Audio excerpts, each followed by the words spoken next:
So we're going to continue with the Genjōkōan today, and an important text.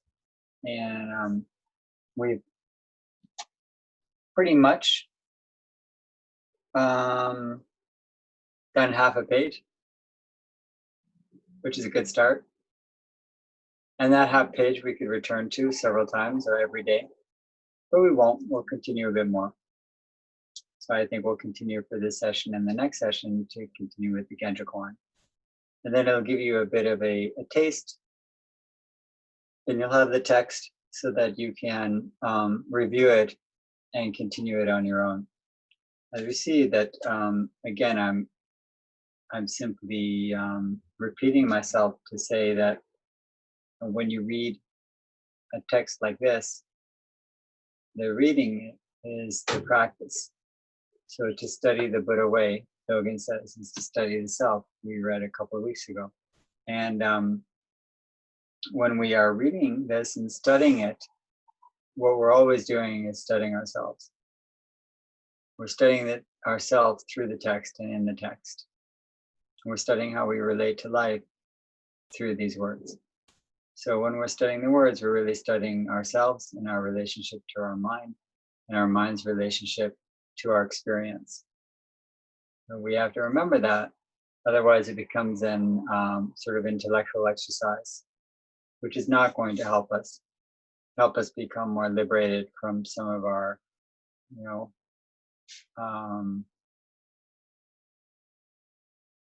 difficulties and mental habits. So just have that approach and that intention as we explore Genjōkōan, right? That it's a teaching for greater freedom, as all of the teachings are. This is the point of them. Now, and again, if there's any time or any section or any sentence when we feel like, oh, you know what, I wasn't clear on that, don't let it go by. Ask, sometimes just asking of it creates some greater clarity. So please.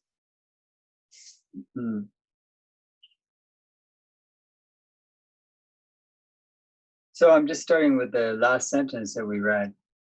I think it was the last sentence that we read, which is in the middle of the page. When you first seek the Dharma, it's after the study Buddha way paragraph. When you first seek the Dharma, you imagine that you're far away from its environs, from where it is, its environment. But the Dharma is already correctly transmitted. You are immediately your original self. So this is a basic theme in Dōgen and in Mahayana Zen, is that we don't practice in order to become a Buddha. We practice in order to realize our own Buddhahood. And it's in order to awaken to that which we already are, that we fall asleep to and we forget, and we become distracted from, and we veil and cover with some very, very silly distractions. So this sentence is simply expressing that again. And he'll express it in many ways. Lots of interesting things going on in this neighborhood.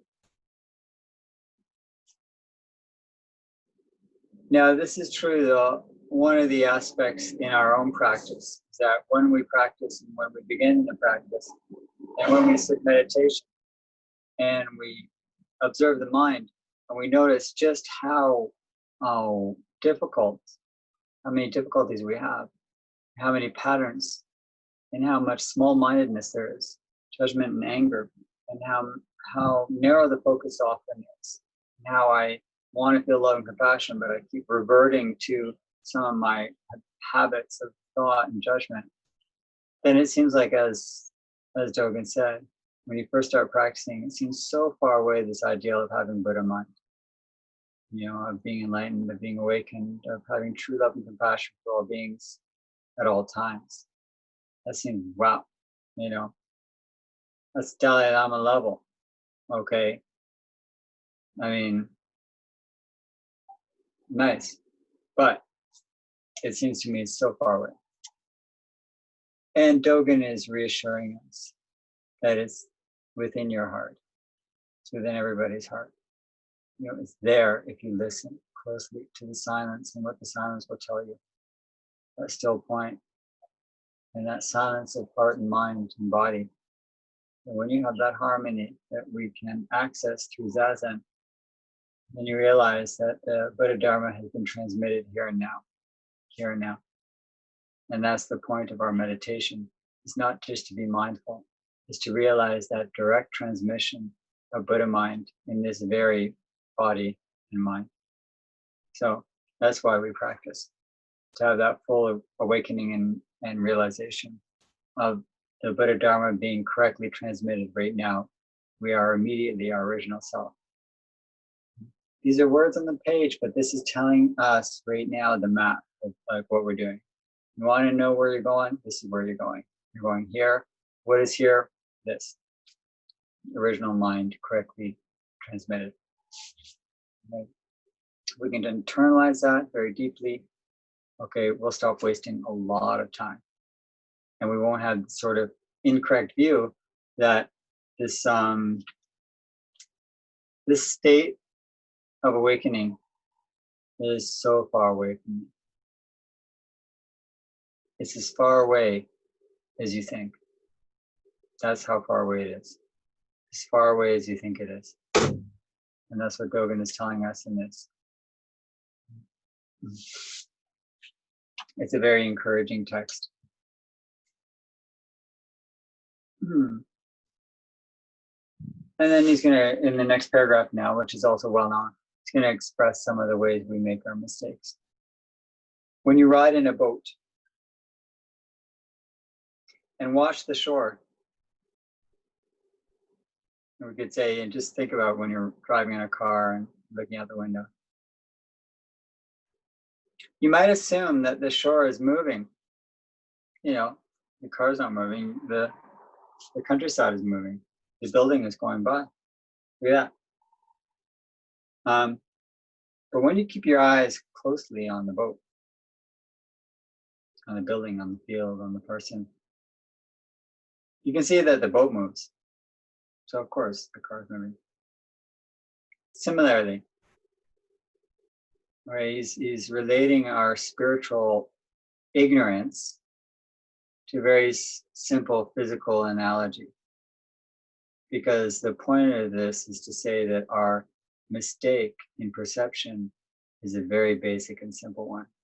It's not a complex thing. Similarly, if you examine myriad things, all the many things, with a confused body and mind, you might suppose that your mind and nature are permanent. When you practice intimately and return to where you are, it will be clear that nothing at all has unchanging self. Okay, a couple of things here which are helpful. And as we see, this is, giving a real simple analogy. But it's pointing that analogy to something, the most basic mistake that humans make. The most basic mistake that flies in the face of all the teachings and simply contradicts everything that will help us spiritually awaken. And that's to think that we are a permanent self, or that parts of ourself are unchanging. We might say, yeah, I'm getting old and I'm getting weaker, or I'm getting forgetful, or I'm losing my mind, or if I'm young, I'm growing and I'm getting stronger, and I have all these changes going on. And yeah, I accept that there are changes, change apartment, change jobs, change location, change fortune. Okay, lots of changes in my life, but it's still me. So we kind of make a compromise often of saying, I'll go so far with the changes. Like I see impermanence all around me, but I'm not practicing though intimately, as Dōgen says. The intimate practice is when you're always studying the self. Studying how you and I, how myself, how I am impermanent, how my sense of self is impermanent, how, just all the experiences I have, from physical to mental to emotional to intellectual to ideas to feelings to perceptions, to forms, how my body changes, how my perceptions change, okay, how my sensations are always changing, the 5 skandhas, okay, my body changes, the way I feel things is pleasurable or unpleasurable change. You get older and heat is more difficult. My perception has changed, okay, of like and dislike changes. So just the form and sensations change, the perceptions change of what I see as this or that. Okay, I look at things and I see them differently. I label them differently. That's changed. Yeah. What I want out of life has changed. My volition, okay, the karma I'm creating is changing. And how that all collects into my consciousness has changed. So my whole sense of self, if I practice intimately, I can see the impermanence, which allows me more flexibility and freedom in my life to not be so defined by who I think I am. And the older you get, the more those definitions tend to stick because you've been practicing them longer, so they become more ingrained. So we have to practice even more intimately and diligently to say, yeah, I mean, it's not that the world is changing, it's that I am changing. It's not that the flag is moving or the wind is moving, it's that my mind is moving. So yeah, we can talk about impermanence around us, but that's easy. And that's kind of like an easy escape from the intimate practice of having to really observe the change within oneself. And the loss and the gain and the constant birth and rebirth of my hopes and my disappointments and re-hoping again and being disappointed again and expectations and sadness and joy and happiness, and that passes. And all of that birth and death and birth and death and birth and death. That's the intimate practice, is to see how all the change is happening within oneself. That it's not that the world is changing, meaning it's not that I'm in the boat or I'm in my car or I'm walking in my body and the world around me is moving. I think the world is moving, but it's not. I am moving. Okay, I am changing. It's not about seeing impermanence in the world. It's really about seeing impermanence in the self. Seeing impermanence in the world is useful, but it's not going to liberate you. It's not going to make you feel more free. It's just going to maybe make us feel like we can't rely on anything because everything's going to pass. But if I do the intimate practice, as Dōgen says, and I really explore the impermanence and the changing of myself,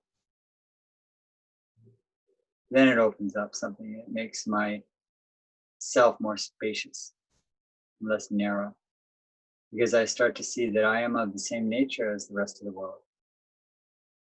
So too myself, as with all of the other things I observe and learn from. So understanding impermanence in the world is only as useful as you really fully understand it within yourself. And then you see the unity of yourself and others. And that's called emptiness. So this is the analogy that he's giving, which at first seems very simple. Yeah, of course. But then when we take it as a practice, and this is my point again, is that these words are simple sometimes on the page, but then when we try to apply them to practice of how I view my own self, it's much more challenging and profound. It's simple and it goes to the heart of the matter. But practicing it is a challenge because we have a lot of natural defenses. We don't even notice them. We just strongly identify with my sense of me. And then entitlement. What does entitlement mean? It means migeli, like I deserve some things, because of who I think I am. Yeah. And what do I mean by deserve things, entitlement? Well, look, I mean, some people feel entitlement in relation to other people, like they should be giving me stuff. and respect. But here we're thinking more entitlement in terms of the way I think I should be relating to myself, what I should be giving myself. That's entitlement. I got to give my sense of self-respect. I have to honor myself. So here, when we take this analogy seriously, we start to see that, we're grasping it. We're holding tightly. We're holding tightly. And even after many years of practice, you still find, well, I'm still holding on to something really hard. Even though I understand the teaching very clearly of impermanence, and I understand that the boat's, moving and not the land.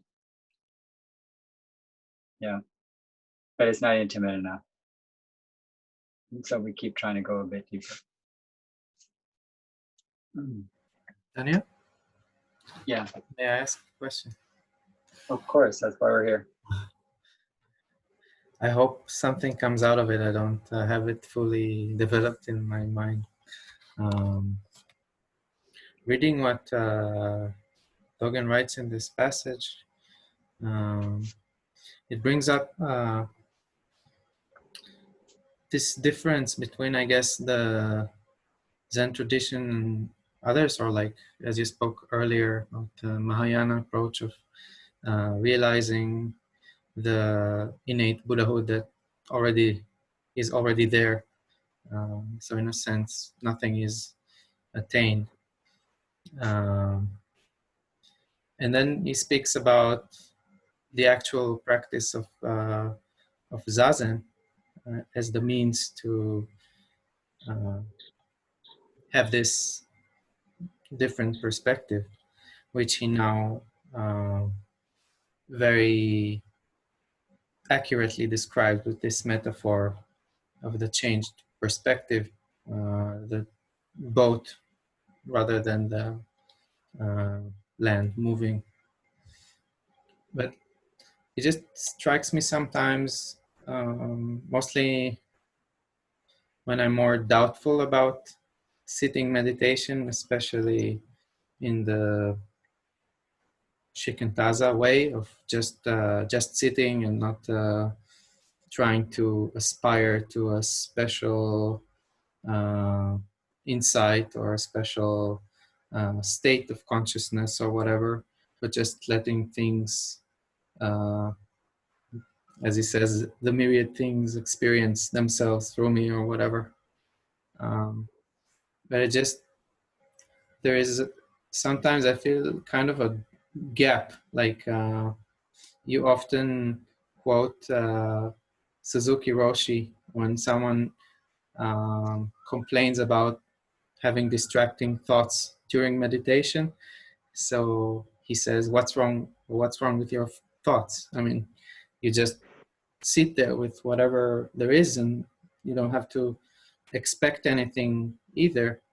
So it's kind of different from other techniques of, say, Vipassana or others, where there are more definite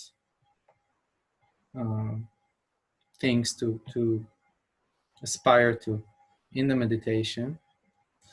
I guess what I'm trying to say is, it seems like quite a big of a jump from like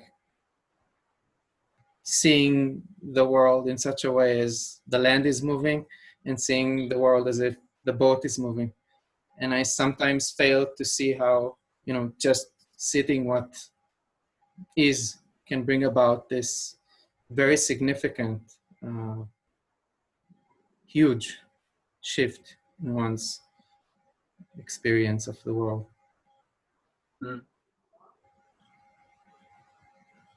I hope it made some sense. Very clear. Yes. Because this is really what we need to relate it to, is how do we practice this type of awareness? How do we cultivate it? And Zazen is the main cultivator of this awareness. That's why it's the central practice. in this tradition. And in other things, when Dōgen talks about Zazen, we also can read, and everyone should read, Fuken Zazenji, which is the recommendation of Zazen for all people. Fuken Zazenji. And where he recommends Zazen for all people, not just monks and nuns, but as the primary way to realize your own true nature. Now, what is it about Zazen that does that? What is it about sitting meditation?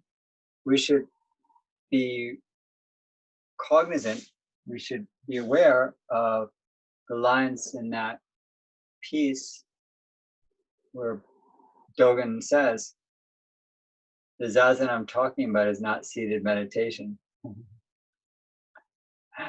He said it's thinking non-thinking. There's that line, and it's always very, bewildering. Wait, we're talking about sitting, no? No, we're actually not talking about sitting. We're talking about a way of life, and we're talking about an approach to oneself.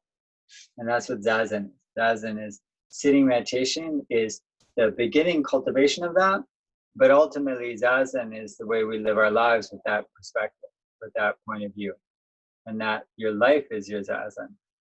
Right?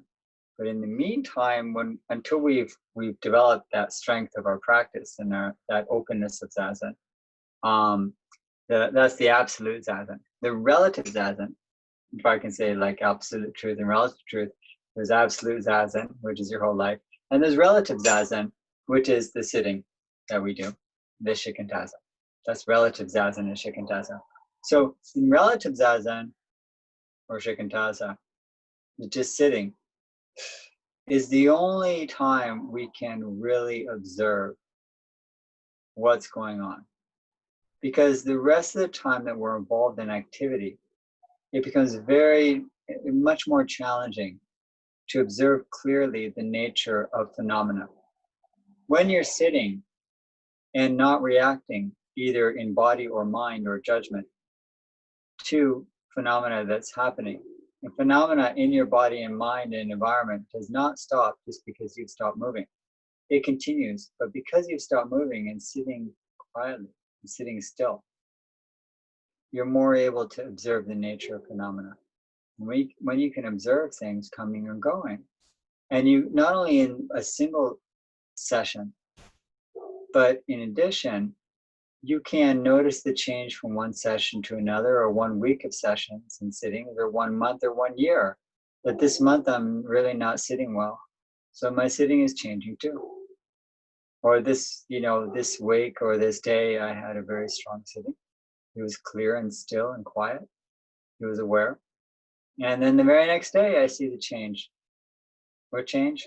I had a very distracted sitting. I wasn't able to sit very long.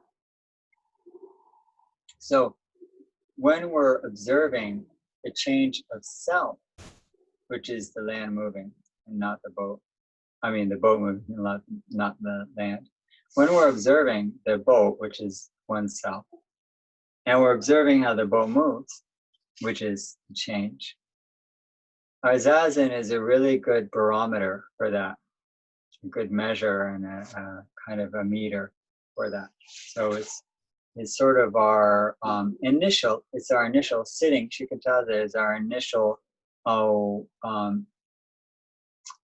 measurement for the change going on. And it's effective because it's still and quiet, and it gives you the space and the quiet to observe more quietly and clearly. And that's why also in the Fuken Zazenji, Dōgen says you should be in a quiet room without much wind, and with a comfortable cushion and with clothing that's loose. And he goes over a lot of the basics. And why is he talking about this? It's like, this is Dōgen. Why is he telling me what I should wear and what my cushion should be like? Because that's how we lay the foundation. We take care of all the details, and then the mind takes care of itself. So we set up the platform, and then the mind is able to relax and observe. But if you immediately go into the activity of life, then it's, the mind is filled with a lot of action, and it's harder to have the quiet and space. Ultimately, when we familiarize with the natural quiet and space each of us has, we can carry that awareness with us everywhere. But until it becomes more familiar and feeling more natural, then we need to create the sort of outer quiet and space. And then you can observe pretty clearly that change. And again, the change is not only within one meditation session, it's from one meditation session to another, it's from 1 week to another, So it's all these things that we're observing how the boat is moving. But initially you need some quiet and stillness to do that.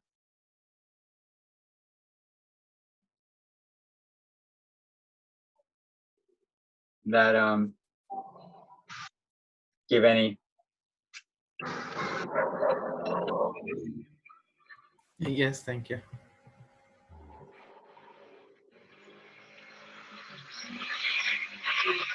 I would also like to ask a question. Of course.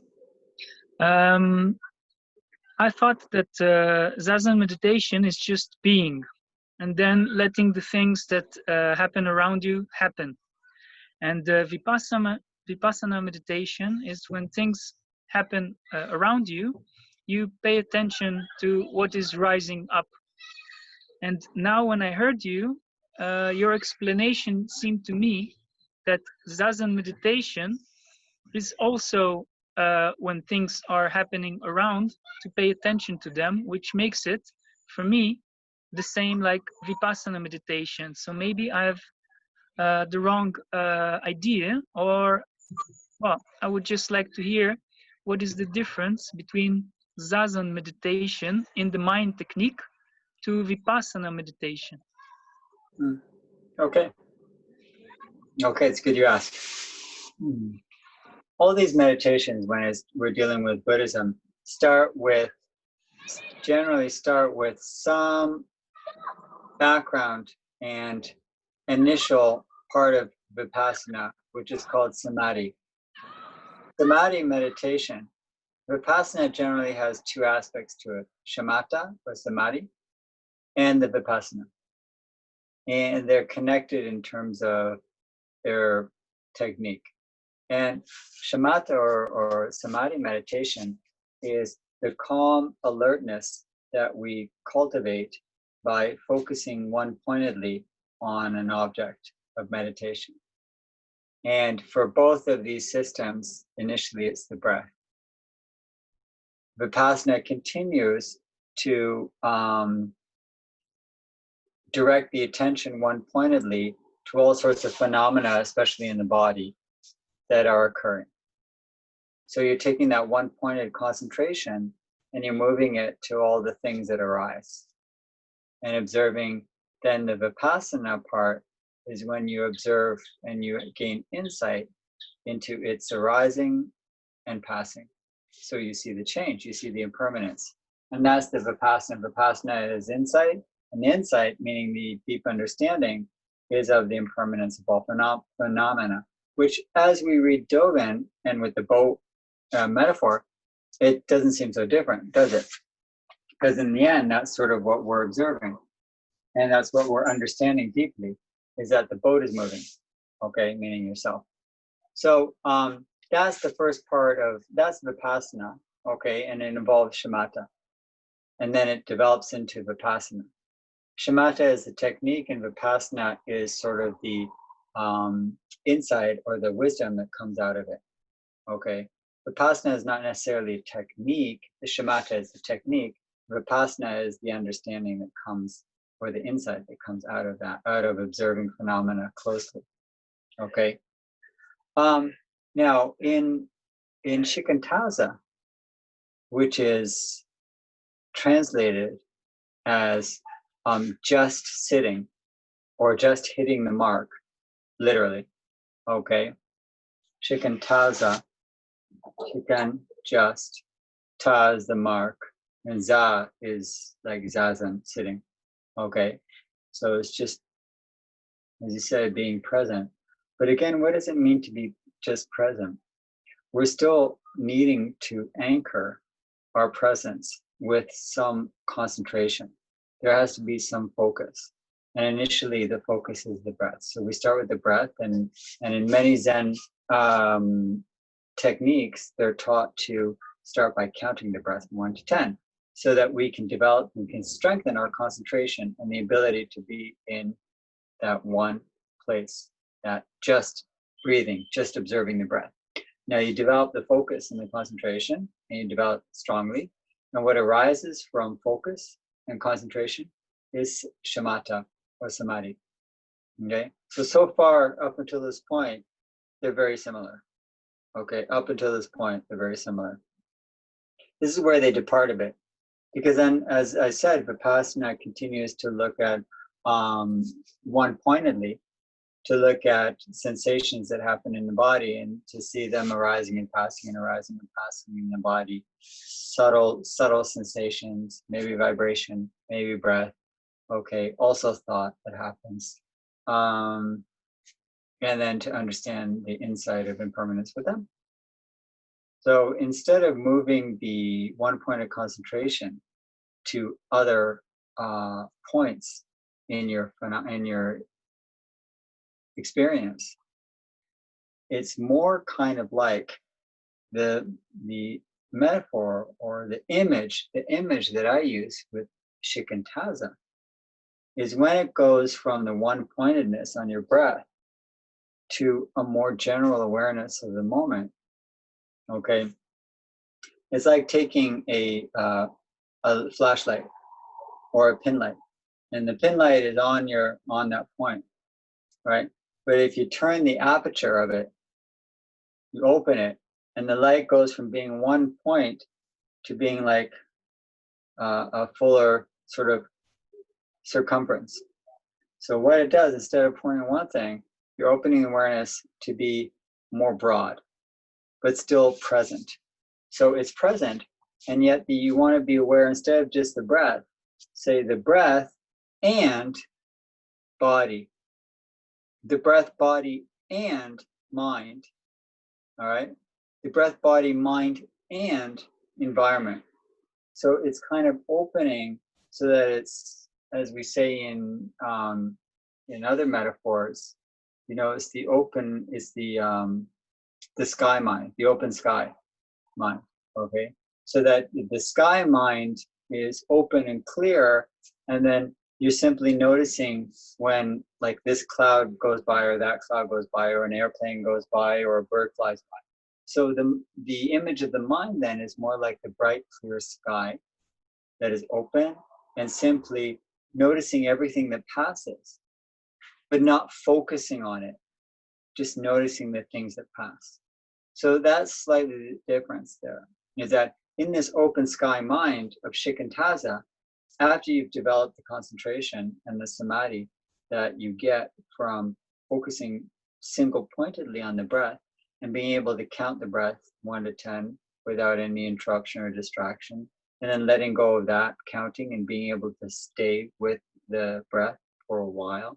And some people spend a year or several years just on breath.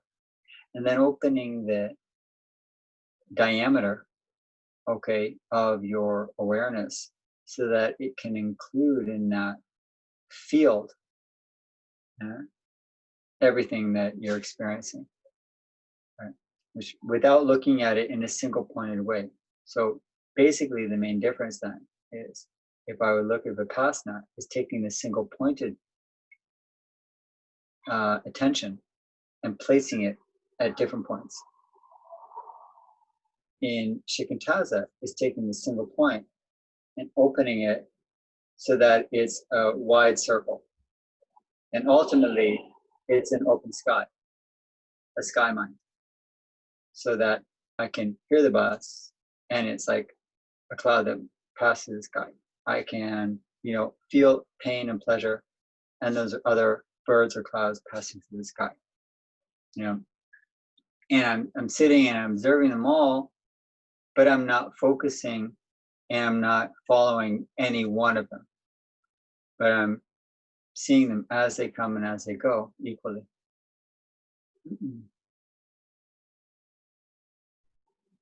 Does that make any sense?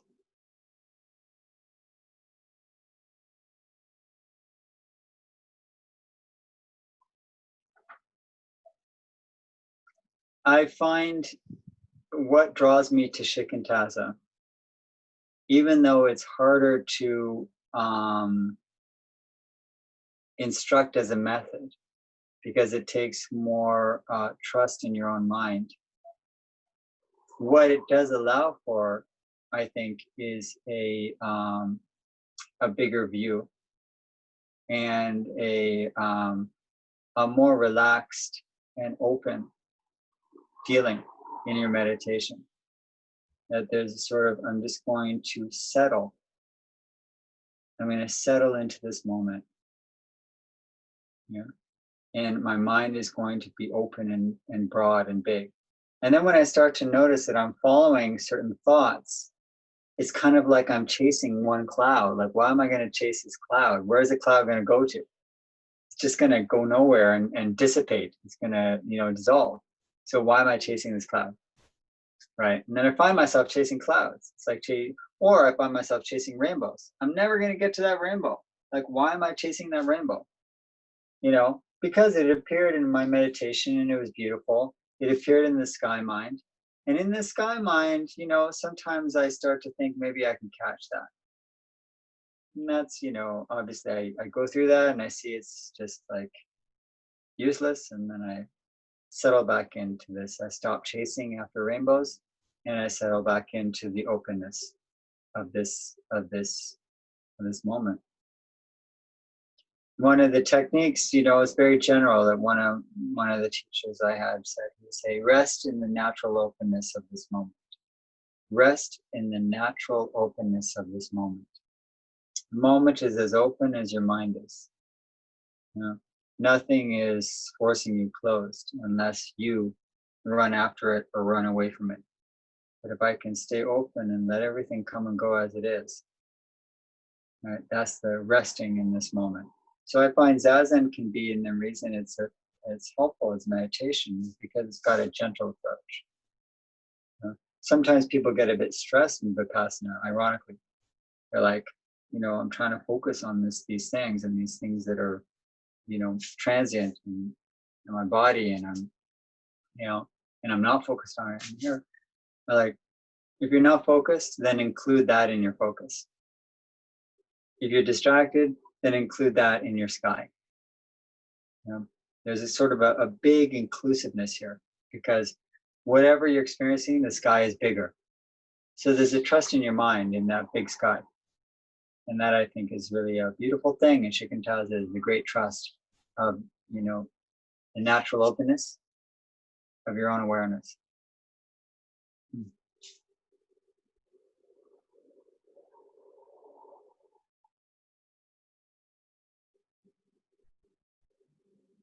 Okay, so if anyone has any other questions, don't hesitate, because as we see, they usually are very important questions.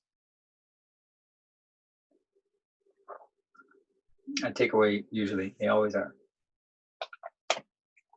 All right, so now we're going to do one more section, because this is an interesting section. And it always causes people some bewilderment, makes people a bit confused, this section. So I'm going to enjoy it with you. In fact, I remember reading this many, many years ago in Zangville, this section.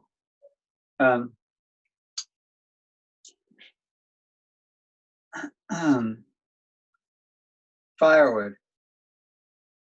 Firewood becomes ash, and it does not become firewood again. Yet do not suppose that ash is future and the firewood past. You should understand that firewood abides in the phenomenal expression of firewood, which fully includes past and future, and is independent of past and future. I'm just going to continue to the next section. Ash abides in the phenomenal expression of ash, which fully includes future and past. Just as firewood does not become firewood again after it is ash, you do not return to birth after death. This being so, it is an established way in Buddha Dharma to deny that birth turns into death. Accordingly, birth is understood as no birth. It is an unshakable teaching in Buddha's discourse that death does not turn into birth. Accordingly, death is understood as no death. Birth is an expression complete in this moment. Death is an expression complete in this moment. They are like winter and spring. You do not call winter the beginning of spring, nor summer the end of spring. So this is a wonderful, and on the face, on the surface, it seems paradoxical paragraph, 2 paragraphs. Right? Firewood becomes ash, it doesn't become ash, it's complete in this moment. Winter is not, doesn't lead to spring. Birth does not, lead to death. That's a fundamental, I like the way he says it. Yeah, he says, it's an unshakable teaching in the Buddha's discourse. You can't deny it, that birth doesn't become death, or death doesn't become birth. Well, weren't we just all talking about impermanence? Isn't he writing about impermanence and about how nothing has abiding self and nothing changes, and then we see firewood is firewood and it's complete? Isn't that like saying firewood is this permanent thing and it's always going to be firewood and it never turns to ash?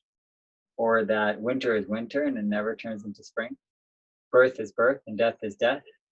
It's never going to turn into one or the other. Then he says birth is no birth and death is no death. How do we make any sense, head or tails of this? Right?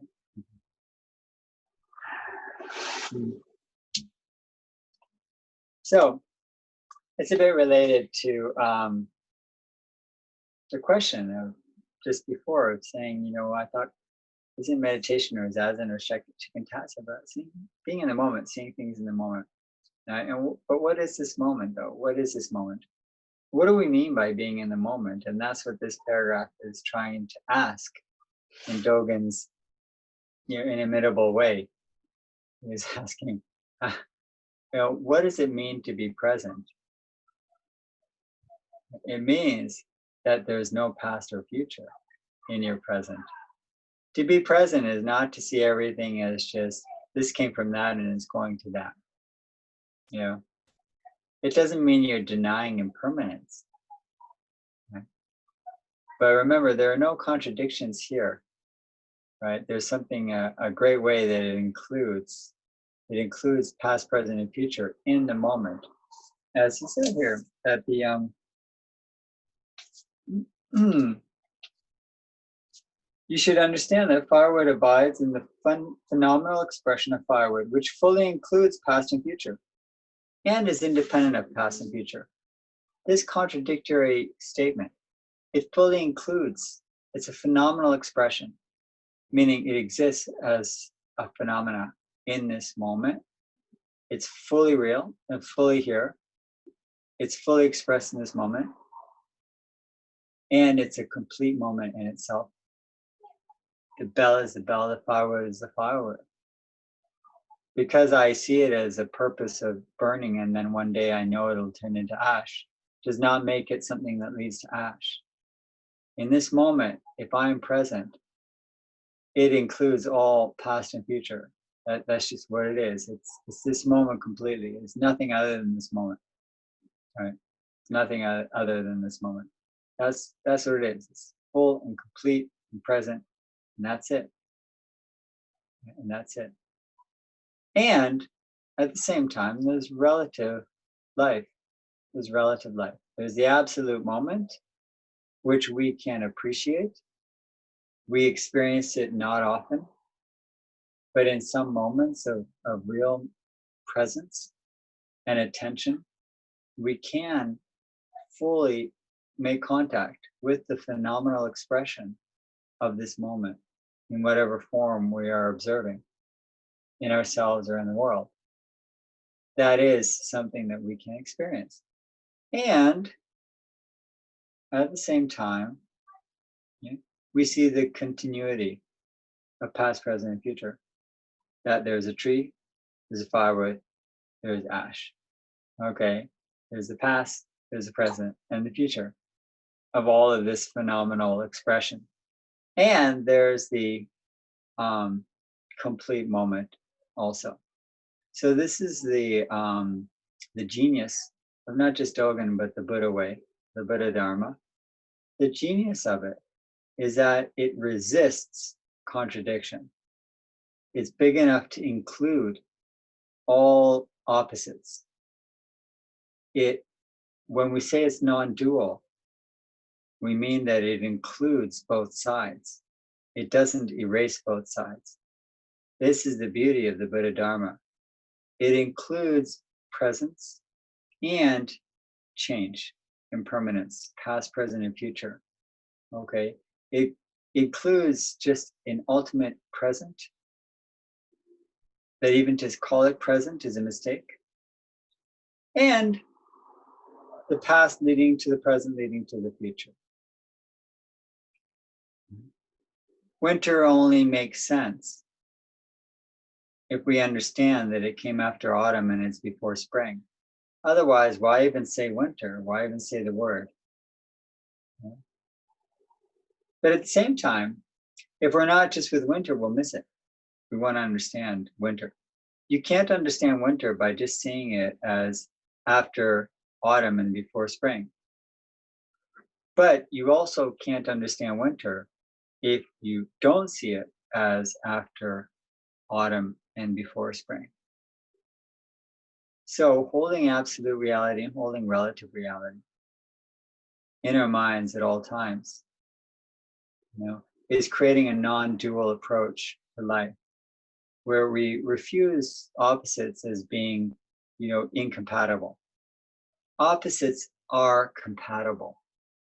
This is the beauty and the harmony here, is whether it's opposites in terms of change and presence that seems like unchanging. Firewood is firewood, and that's it. It doesn't become ash. And it's a metaphor for all things. I'm this age right now. Like even to say what I am, I can say I'm 51, but it doesn't make sense, right? I am this moment, and that's all. But at the same time, I know next year I'm going to be 52. And it doesn't make any sense for me not to say that, right? It makes no sense not to say that. So, but if I only say that, then I have no appreciation and understanding what it means to be alive now. We can hold these in harmony. And this is what this wonderful passage is suggesting. It's suggesting that there is a harmony of opposites. And the opposites are preserved. They are not denied. They are respected. They are lived with, each according to its own way. But there's room for both. Okay? There's room for firewood being just firewood. There's room for ash being just ash. And there's room for firewood within that, for firewood becoming ash. And for ash having been firewood. He talks about birth and death. He says, well, don't say birth leads to death. Birth is no birth. Birth is no birth, right? Like firewood is no firewood, because if I only say firewood leads to ash, then I have to say, well, then I'm going to have to use another term. I'll use the term no firewood. So if I only think that birth leads to death, then what is life then? It's just a process to die, leading to death? No. Birth is a complete thing, and death is a complete thing. And yet, there's no way I can understand birth and death unless I understand that birth leads to life, which goes to death, which leads to death. And I can't understand death unless I know that, it only makes sense as a term to know that before it was alive. But my sense of acceptance of this thing has to happen by being fully in the moment with it, as no birth, as no death. Meaning not just a means to an end. Because if everything's a means to an end, we're never going to get to the end of it. And it's always going to be something for the sake of something else, right? I wake up and I, get dressed for the sake of going to work. And I go to work for the sake of making money. Make money for the sake of buying food. And buy food for the sake of having energy to live. And I have energy for the sake of being able to work. So you see, it's a vicious circle. And yet it's not incompatible with that sense of, and it only has meaning. The process only has meaning if I see the life and the birth as no birth. And then I can go back to birth and understand the process.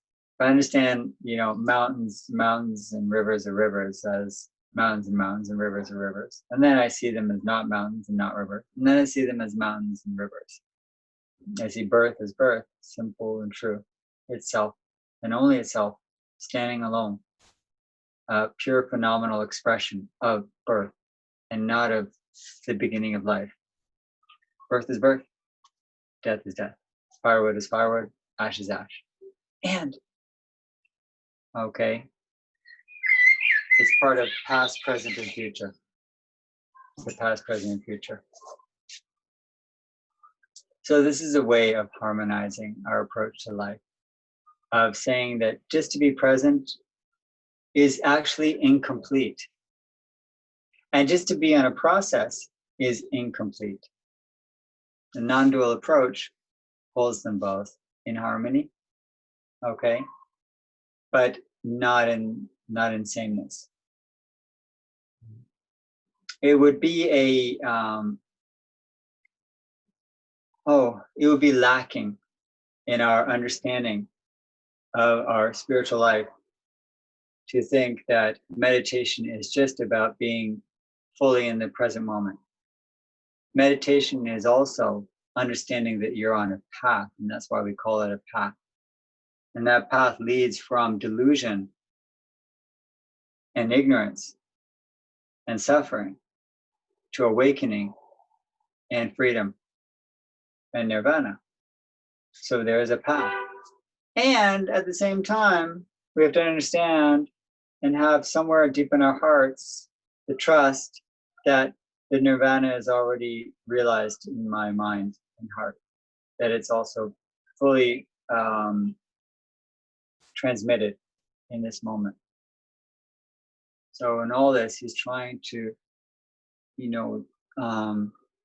hold this non-dual approach of harmonizing the differences and not erasing them. It's quite profound and beautiful what's being expressed in these two paragraphs. And it's a very deep practice. Which means that even when you're seeing things as past, present, and future, as a process, as a means to an end, as this leading to that, that can be part of your great awareness and part of your practice. And when you're present, you can be just present too. But you should not prefer one over the other. You should see that they make a greater whole. Mm-hmm. Mm-hmm.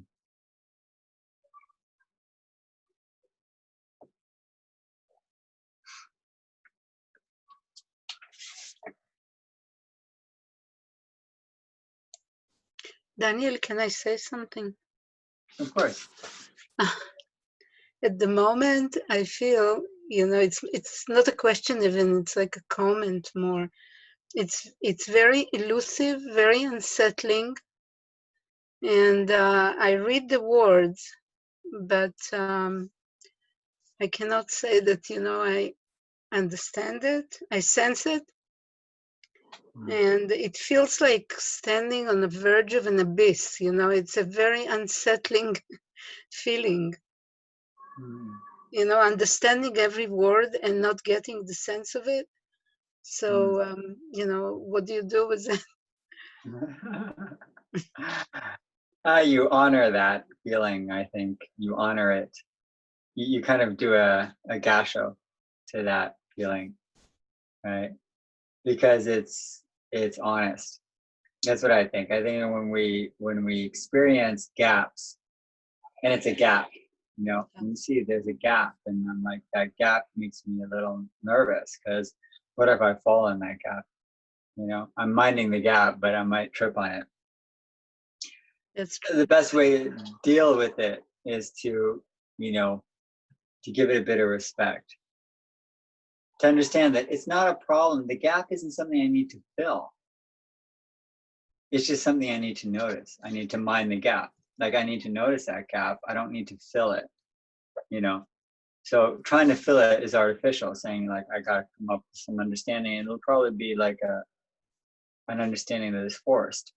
But the understanding is over a lifetime of one's own life, and understanding how I can hold more and more with this sort of gentleness and some acceptance.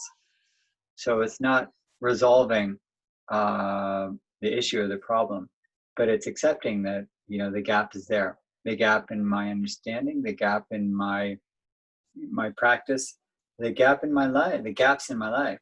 So I think the best way, and this is, you know, is not just when we read texts like this, but it's when we face any situation that I just don't know what to do here. I just don't know what to do.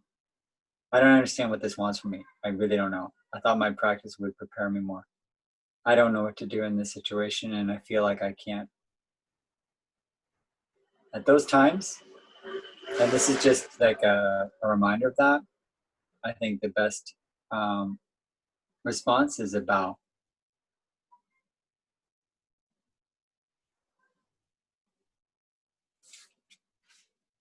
Thank you.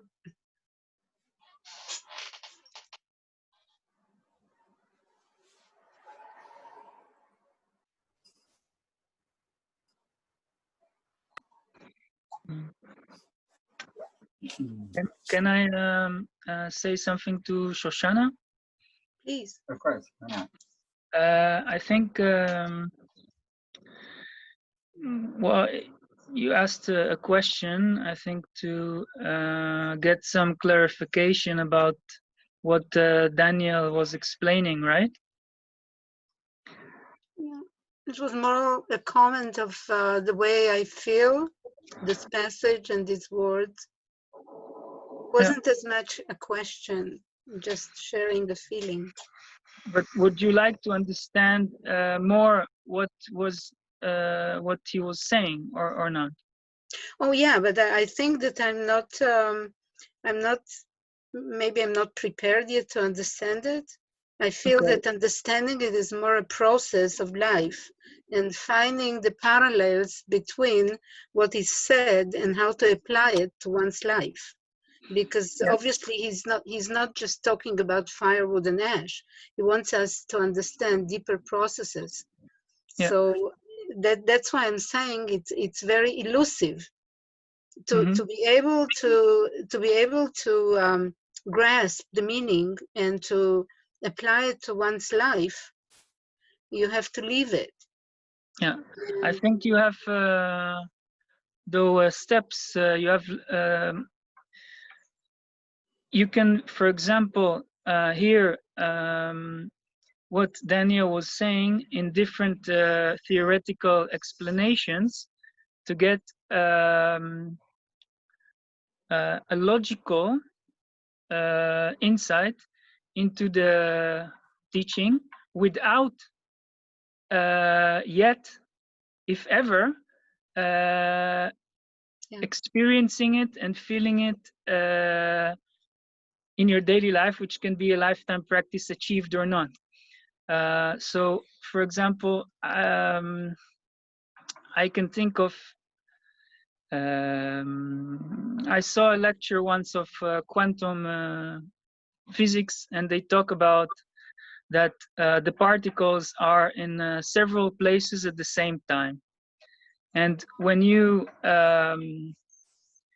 put a spotlight on them to view them, you can view them at the same time in different places, because they exist in different places at the same time. But whenever you put the spotlight, you are totally there. So that will be a parallel for me for saying you are in the moment. You are watching the particle in one moment. You are in the moment. But at the same time, this theory says that they are in different places. So they're, for example, as a parallel to past, present, and future. Ash, fire, wood. So each particle is there at the same time. So you have basically all of them existing at the same time.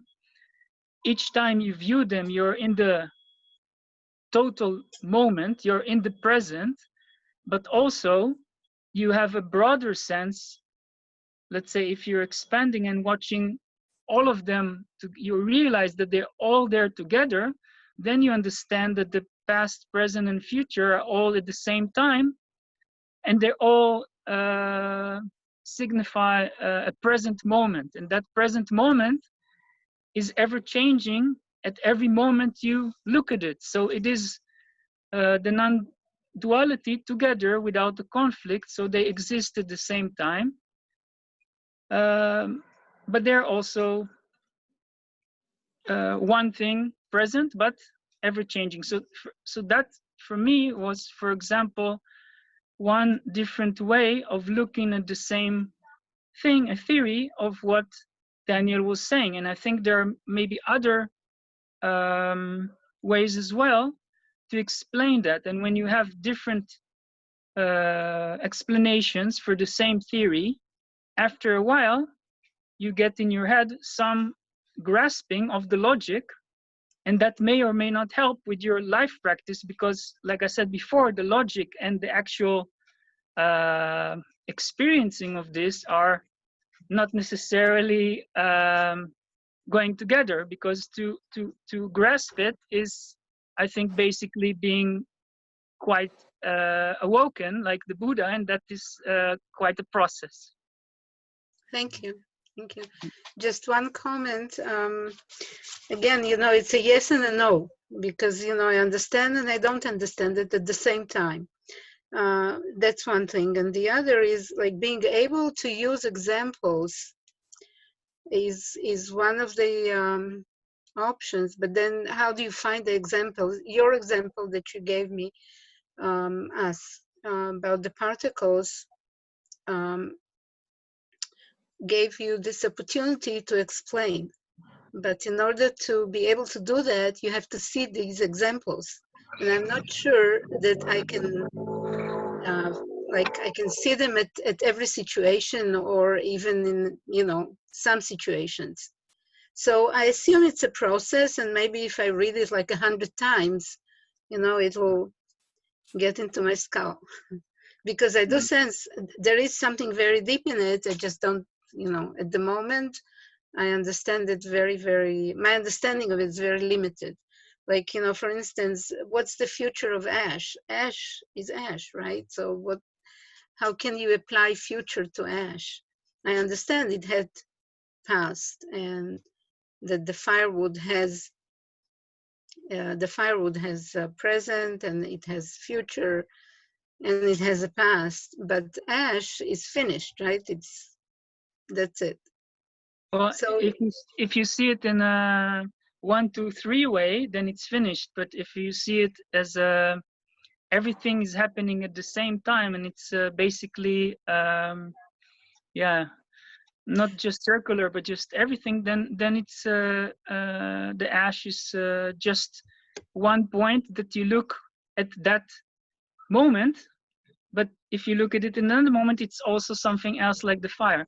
But this is just, like I said, one example that I gave. And the idea is just to have, as we are here, several people, maybe other people will give other examples, or you will be exposed or think.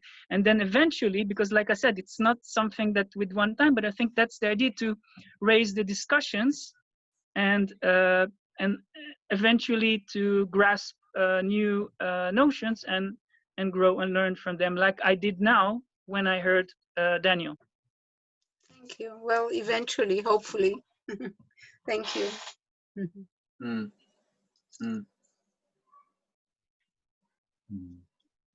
So your discussion brought to mind a very simple example, if I may offer, which is a more life-based one. And I think, you know, a lot of these practices, we have to apply them in simple ways to our lives. And it's kind of understanding process and presence, how they coexist.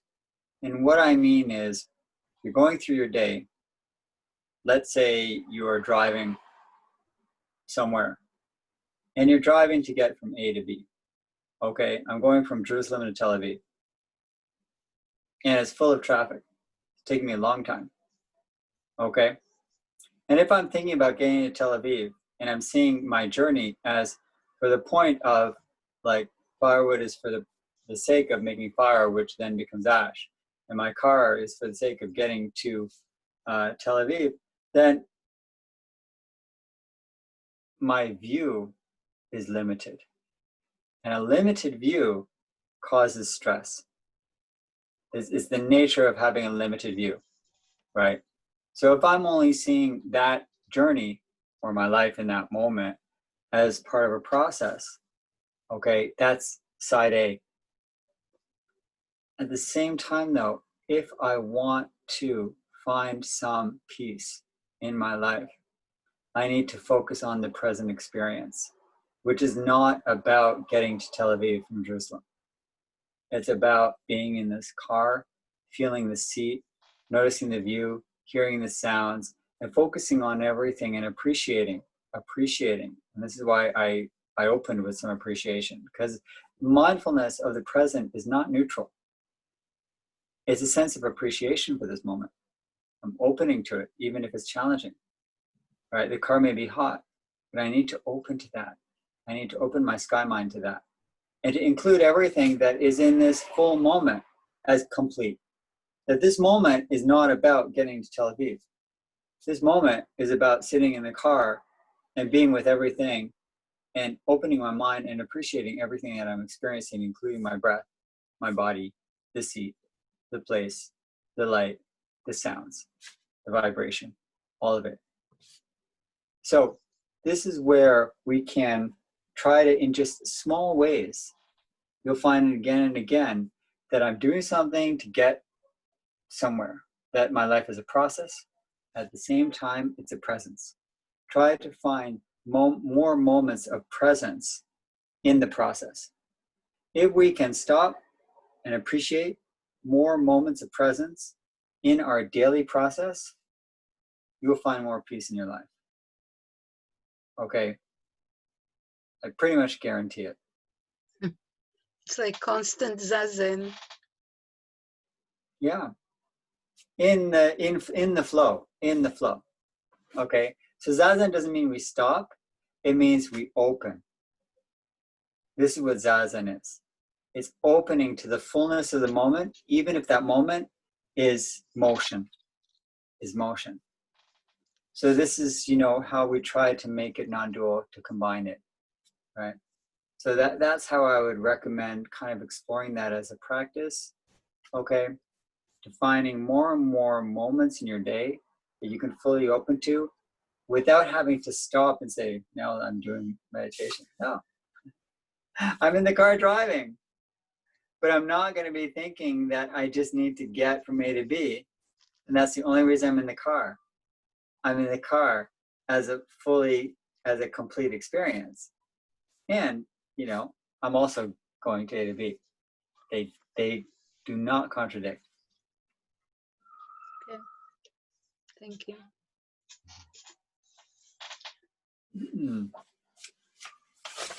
So I think that this is enough for tonight. Daniel? Yeah. I would like to ask maybe one thing. Of course. Maybe they don't contradict, but one is real and one is unreal. Isn't it? Mm. Isn't the presence real and the movement unreal?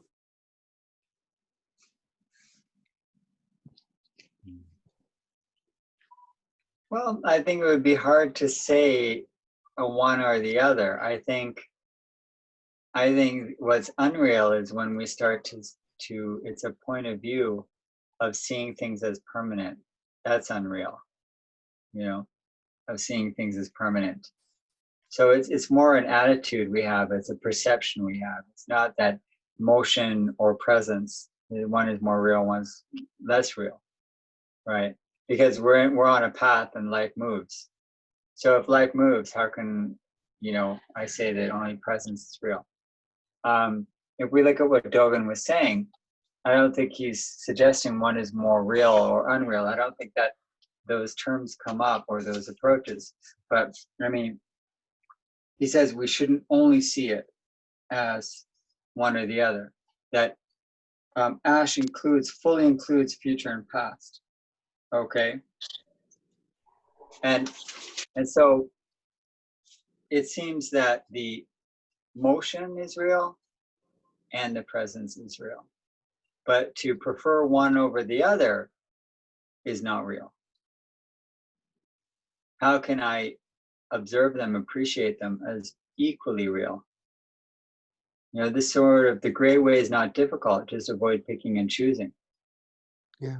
Maybe neither of them are less real, because then I may start creating preferences, and then those preferences start to create a bias and a type of, you know, disappointment. Okay.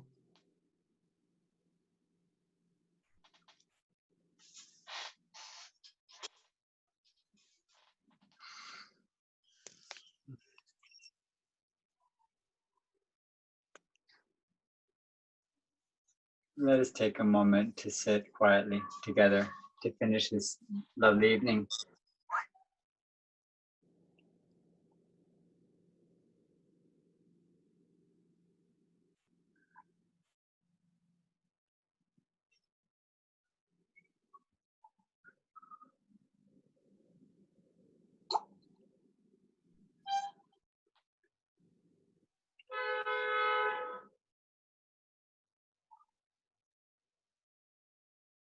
So I want to end with a dedication that we should devote our practice to the benefit of all beings. May all beings everywhere be happy. May all beings be peaceful. May all beings be free of suffering. May our lives and our practice contribute to that.